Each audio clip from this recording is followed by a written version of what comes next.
नमस्कार, मैं हूं नीलू। तो इस बार मॉनसून कैसा होगा, बारिश कम होगी या ज्यादा?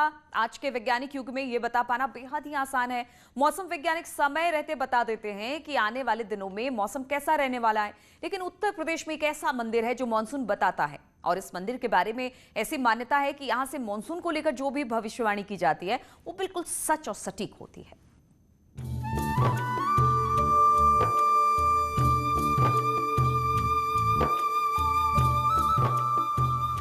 क्या ये संभव है कि किसी मंदिर के जरिए ये पता लगाया जा सके कि इस बार इलाके में बारिश कैसी होगी?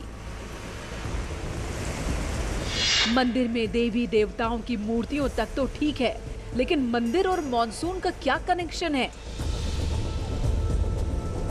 मॉनसून की आहट बताने वाले इस मंदिर की क्या कहानी है? मॉनसून वाला मंदिर फसाना है या हकीकत?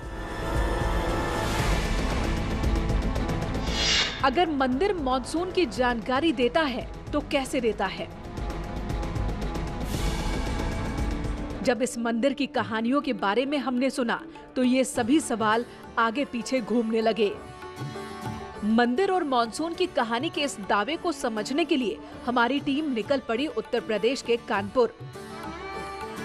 देश की राजधानी दिल्ली से लगभग 495 किलोमीटर पूर्व और यूपी की राजधानी लखनऊ से लगभग 95 किलोमीटर दक्षिण की ओर स्थित है कानपुर नगर।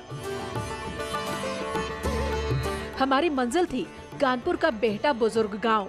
इसी गांव में स्थित है 4200 साल पुराना जगन्नाथ मंदिर, जिसके बारे में दावा किया जाता है कि ये मंदिर मॉनसून का पूर्वानुमान बताता है। बेहटा बुजुर्ग गांव कानपुर शहर से 50 किलोमीटर दूर है। शहर से कुछ देर की ड्राइविंग के बाद हमारी टीम पहुंच गई उस मंदिर के पास, जिसकी अद्भुत कहानी का सच जानने के लिए हम यहां आए थे। वैज्ञानिक युग में मौसम की सटीक भविष्यवाणी करना बेहद आसान है। कब तूफान आएगा, कब बारिश होगी, यह वैज्ञानिक आसानी से बता सकते हैं। लेकिन सदियों पहले यह इतना आसान नहीं था। लेकिन कानपुर में एक ऐसा मंदिर है जो सदियों से मानसून आने की और बारिश की सटीक भविष्यवाणी करता आया है। आइए आज आपको इस मंदिर में लेकर चलते हैं। भगवान जगन्नाथ के इस मंदिर को मानसून मंदिर के नाम से भी जाना जाता है। मंदिर के मेन गेट के बिल्कुल बगल में एक पुरातत्व विभाग का बोर्ड लगा हुआ है, जो इस बात के लिए आगाह करता है कि मंदिर कितना पुराना और कितना महत्वपूर्ण है। मंदिर के चारों ओर बाउंड्री वॉल है, जो इसकी सुरक्षा व्यवस्था को सुनिश्चित करती है। मंदिर में प्रवेश करने के लिए एक गेट है। उसी गेट से श्याम तिवारी इस ऐतिहासिक मंदिर में प्रवेश करते हैं। इस मंदिर की बनावट आधुनिक मंदिरों से बिल्कुल अलग है। देखने में ऐसा लगता है कि पूरा मंदिर ही गुंबज है। मंदिर में घुसते ही हमारी मुलाकात यहाँ के पुजारी केपी शुक्ला से हुई। केपी शुक्ला इस मंदिर में पिछले 50 साल से पूजा करते हैं। इनसे पहले इनके पिताजी मंदिर के पुजारी थे। पुजारी केपी शुक्ला ने बताया कि मंदिर जिस हालत में इस वक्त दिख रहा है, ये इसका मूल रूप नहीं है। मंदिर बहुत युगों पुराना मंदिर है। इस मंदिर का जो ये मूल स्वरूप नहीं है। इस मंदिर का कई बार जीर्णोद्धार हो चुका है। जैसे जैसे राजा आते गए, समय पे अपना इसमें कुछ पुनरुत्थान जोड़ते गए। मंदिर का जो अंतिम जीर्णोद्धार है, क्योंकि बाहर से मंदिर की जो शैली देखेंगे वो बौद्ध मत पिरामिड टाइप है। इससे मालूम होता है कि जिस समय मंदिर का अंतिम जीर्णोद्धार हुआ होगा, उस समय यह तो बौद्ध सभ्यता ज़्यादा प्रचार प्रसार में होगी या किसी बौद्ध धर्मी राजा ने इसका जीर्णोद्धार कराया होगा। ये मंदिर कई बार टूटा और बना है। अभी ये जिस रूप में हमारे सामने है, ये इसका मूल स्वरूप नहीं है। पुजारी से बात करने के बाद मालूम चला कि मंदिर के बारे में जितनी बातें हमने सुनी थी, यह मामला उससे कहीं ज्यादा है। ये मंदिर कब और किसने बनवाया, इसका कोई ठोस प्रमाण मौजूद नहीं है। कार्बन डेटिंग से इस बात की पुष्टि हुई कि मंदिर 4200 साल पुराना है, लेकिन मंदिर को किसने और क्यों बनवाया, ये रहस्य है। हम यहाँ ये जानने के लिए आए थे कि मंदिर और मॉनसून का कनेक्शन क्या है, लेकिन यहाँ तो कई नई कहानियां पता चली। मंदिर के बाकी विशेषताओं के बारे में भी हम जानना चाहते थे, लेकिन सबसे पहले हमने पुजारी से ये जानना चाहा कि मंदिर और मानसून का क्या कनेक्शन है।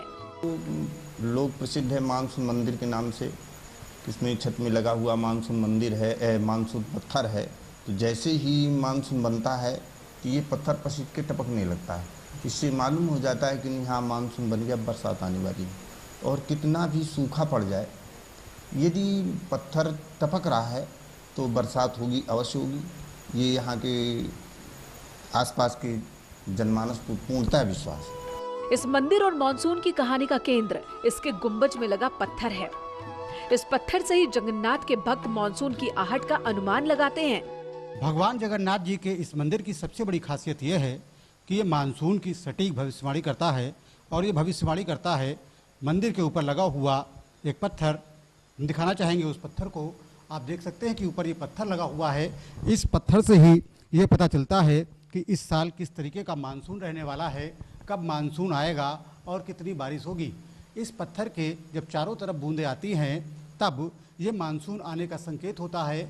और बूंदें किस आकार की हैं, कितनी छोटी हैं, कितनी बड़ी हैं और कितने एरिया में फैली हुई हैं, इससे ये पता चलता है कि इस साल किस तरीके की बारिश होने वाली है। ऐसी मान्यता है कि मॉनसून के करीब एक हफ्ते पहले इस पत्थर से पानी की बूंदें टपकने लगती हैं। पत्थरों में पानी कहां से आता है, ये अपने आप में रहस्य है। मंदिर के पुजारी कहते हैं कि ये प्राकृतिक है। पुजारी की माने तो IIT कानपुर के रिसर्चर भी कई बार मंदिर में आ चुके हैं, लेकिन आज तक ये पता नहीं चल पाया कि पानी कहां से आता है। जो है काफ़ी वैज्ञानिक लोग और भी आते हैं IIT से, और देश के कोने कोने से भी लोग आते हैं। लेकिन पत्थर विभिन्न तरीके के होते हैं। कुछ पत्थर ऐसे होते हैं कि जैसे पानी में तैरते हैं, कुछ पानी में डूब जाते हैं। उसी प्रकार से पत्थर की क्वालिटी है अलग, कि जो जैसे ही मानसून बनता है वैसे ही पत्थर पसीज कर टपकने लगता है। इस मंदिर की एक खासियत ये भी है कि बारिश शुरू हो जाने के बाद मंदिर की छत से पानी टपकना बंद हो जाता है। पूरे बरसात के सीजन में पानी की एक बूंद भी मंदिर के गर्भगृह में नहीं गिरती। मानसून पहले कोई वैज्ञानिक नहीं थे कि पेपर और पत्रिका से देखे कब पानी बरसेगा, क्या होगा। जब से ये मंदिर है तब से इससे क्षेत्रवासी या गांववासी इसी पे आस्था रखते हैं। पूछते रहते हैं कि भैया बारिश पानी टपका कि नहीं, मंदिर से टपका। और इसमें विशेषता 8 दिन पहले संकेत देता है कितनी बारिश होनी है। अगर इसमें सीला ना आ जाए तो बूंदाबांदी, और अगर इसमें बूंद बन जाए तो गली पनारा, और अगर बड़ी बारिश होनी होगी तो 8-10 दिन बराबर टपकेगा। और एक बड़ी भारी विशेषता यह है कि जब बारिश होगी इसके ऊपर, मंदिर के ऊपर बूंदें पड़ेंगी, तब ये मंदिर का ऊपर का जहाँ से टपकना शुरू होता है पत्थर से, वो बंद हो जाता है। और फिर अब बारिश भर फिर नहीं टपकेगा ये बारिश, बताएगा नहीं। ये अभी तक रहस्य है कि मंदिर की छत से पानी क्यों टपकता है। मंदिर के इस पत्थर और पानी का क्या कनेक्शन है, ये समझने के लिए हमने Chandrashekhar Azad agriculture and technical university के professor doctor SN Sunil Pandey से बात की। डॉक्टर पांडे कहते हैं कि उनकी टीम भी कई बार जगन्नाथ मंदिर गई है, उस पत्थर से टपकते पानी को भी देखा है, लेकिन पानी कहां से और कैसे आता है इसके बारे में अभी तक किसी ठोस नतीजे पर नहीं पहुंच पाए। चंद्रशेखर आजाद कृषि विश्वविद्यालय की टीम भी वहां पे गई थी और उन्होंने वहां पे देखा, वहां के पुजारी से बात करी, लेकिन आखिरी तक विश्वविद्यालय के वैज्ञानिक और सारे लोग इस बात पे कोई उसके रहस्य को नहीं समझ पाए कि उसमें अंदर पानी की बूंदें कैसे आ जाती हैं, इसका क्या कारण है। कोई वो पत्थर इस तरह का है या फिर मॉइस्चर की वजह से होता है। लेकिन ये निश्चित है कि जब मानसून आने को होता है तो उस मंदिर में अंदर मानसून आने के पहले थोड़ी सी बूंदें, पानी की बूंदें आ जाती हैं। हालांकि हमारी टीम जब इस मंदिर में पहुंची तो वहां हमें किसी तरह की बूंदें तो नहीं दिखी, लेकिन प्रोफेसर और पुजारी की बातों से लगता है कि इसमें सच्चाई है। मंदिर के केयरटेकर बताते हैं कि पानी की बूंदों के आधार पर इस इलाके के लोग अनुमान लगा लेते हैं कि बारिश कैसी होगी। बात सिर्फ बारिश के अनुमान तक सीमित नहीं है। मान्यता ये भी है कि इस पूरे इलाके में आकाशीय बिजली नहीं गिरती। बेहटा बुजुर्ग में स्थित भगवान जगन्नाथ के इस मंदिर को मानसून मंदिर के नाम से भी जाना जाता है। इस मंदिर की खासियत सिर्फ ये नहीं है कि ये मानसून की भविष्यवाणी करता है, इस मंदिर की तमाम अन्य खासियत भी हैं। हम आपको बताना चाहेंगे कि इस मंदिर को रथ के आकार में बनाया गया है। इसके अलावा मंदिर के शिखर पर एक सूर्य चक्र लगा हुआ है। कहा यह जाता है कि ये सूर्य चक्र गांव और आसपास के इलाकों की रक्षा करता है। जब से सूर्य चक्र लगा है, या ये कहा जाए कि जब से ये मंदिर बना है, तब से गांव ही नहीं इसके आसपास के क्षेत्रों में बिजली नहीं गिरी है। ऐसी मान्यता है कि सूर्य चक्र के होने की वजह से यहाँ पर बिजली नहीं गिरती है। हमारे साथ मंदिर के केयरटेकर, उनसे बात कर लेते हैं। क्या कहा जाता है सूर्य चक्र के बारे में, क्या मान्यताएं हैं? सर, इस सब जो जनता है यहाँ का, क्षेत्रवासी या गांववासी, इस पे बड़ा आस्था रखते हैं, क्योंकि कोई दुर्घटना आकाशीय बिजली गिरने की यहाँ पे लोग बेखौफ रहते हैं।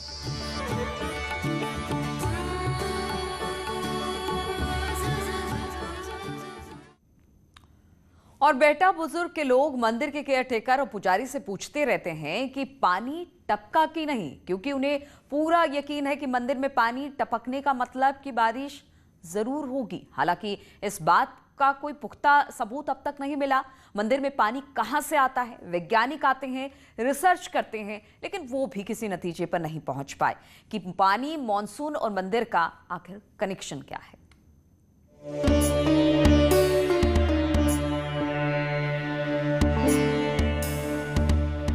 जगन्नाथ के इस मंदिर को मॉनसून मंदिर कहने के पीछे वजह यही है कि लोग इस मंदिर में टपकने वाली पानी से अनुमान लगा लेते हैं कि बारिश होगी या नहीं। इस मंदिर को किसने, कब और क्यों बनवाया, इसका कोई ठोस प्रमाण मौजूद नहीं है। वैसे तो जगन्नाथ जी का मंदिर ओडिशा में है, लेकिन इस मंदिर को भी जगन्नाथ मंदिर कहा जाता है। हमने इस बारे में मंदिर के पुजारी से पूछा कि आखिर इस मंदिर को जगन्नाथ मंदिर कहने के पीछे की वजह क्या है। ये अलग तरीके का मंदिर है। इसमें जो भगवान शिव अर्घ्य पे जो है विष्णु मूर्ति स्थापित है, तो ये मानना है कि ये जगन्नाथपुरी बहुत प्राचीनतम है। जो ऋग्वेदों में जगन्नाथ की स्तुतियाँ हैं वो जगन्नाथ है। जब भाई तीनों पद भगवान विष्णु को प्राप्त हुई, तब वो जगत के नाथ जगन्नाथ हुए। सामने ऊपर बनी हुई ब्रह्मा जी की मूर्ति, ये जो जगन्नाथ जी विष्णु का स्वरूप, और नीचे शिव अर्घा जो महेश, अच्छा नहीं, ब्रह्मा विष्णु महेश, जब ये तीनों पद विष्णु को प्राप्त हुए तब ये जगत के नाथ जगन्नाथ। ऐसी मान्यता है कि जब श्री नारायण ने ब्रह्मा विष्णु और महेश गुणों को एक साथ धारण किया तो वो जगन्नाथ कहलाए। इस मंदिर में भी ब्रह्मा विष्णु और महेश की मूर्ति है और सबसे बड़ी मूर्ति विष्णु के जगन्नाथ स्वरूप की है। भगवान जगन्नाथ का यह मंदिर अपने आप में बेहद खास है। भगवान जगन्नाथ तब जगन्नाथ कहलाए जब विष्णु जी को सृजनकर्ता, पालनकर्ता और संहारक तीनों के पद मिले, और इस मंदिर में इसे खास तौर पर दिखाया गया है। इस प्रतिमा में आप देख सकते हैं कि सबसे ऊपर ब्रह्मा जी को स्थापित किया गया है, बीच में विष्णु जी को, जिनको कि जगन्नाथ जी भी कहा जाता है, और ये जो प्रतिमा है पूरी वो एक शिवलिंग पर स्थापित की गई है।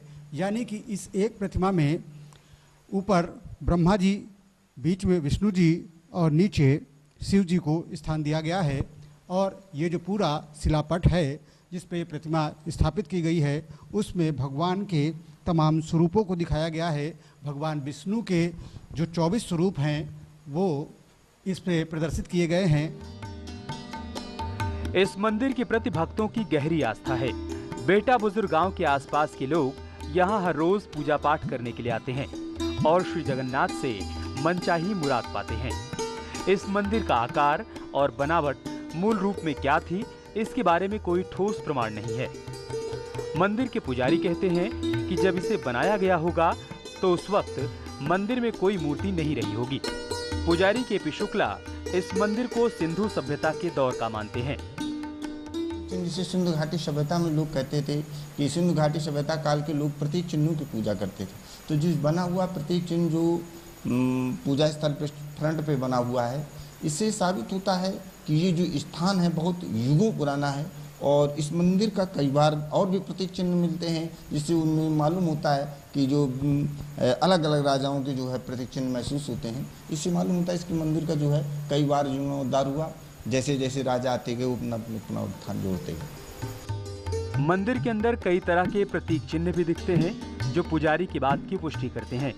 ये मंदिर हमेशा से ऐसा नहीं रहा होगा, ये बात लगभग सही मालूम पड़ती है।